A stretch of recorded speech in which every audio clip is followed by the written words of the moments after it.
Sot do të përgatisim pasta kremoze me karkalec fjol dhe oktapot të përgatitura me pana natyrale. Karkalecat dhe oktapotat i mora të ekra dhe i pastrova vetë.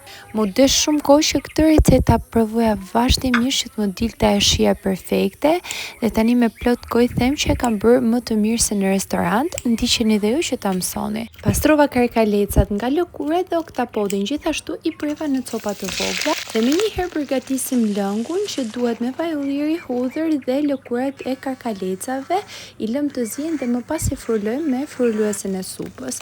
E kullojmë në një tas dhe e ruajmë. Marrim 3 kungull të vegjël të njom, i prejmë imët, më pas në një tigan vendosim vaj ulliri, hudhër, shtojmë kungull dhe i lëm të skuqen. Pasi na janë skuqur, i hishim nga tigani dhe më pas vendosim karkalecat.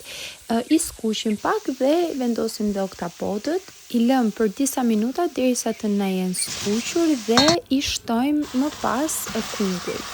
I lëm dhe pak minuta që të bashkohen me njëra tjetrin, i shtojmë pana natyrale dhe e lëm të vlojë. Krim dhe pak majdanos që do na duhet për në fund, për t'i dhënë sa më shumë ngjyrë dhe shije. Vendosim ujin e makaronave, pak ujë dhe lëngun që përgatitem me karkaleca, i shtojmë makaronat. Unë zgjodha këto linguinit, ju mund të zgjidhni në forma të ndryshme. Pasi na janë zirë, i vendosim tek salsa, i shtojmë dhe ujin e makaronave dhe i përziejmë derisa lëngu të na trashet. I shtojmë në fund dhe majdanosin, i servirim në pjatë. Me të vërtet ishte një pjatë që do u nderonit me mish që do kishit ftuar në shtëpi.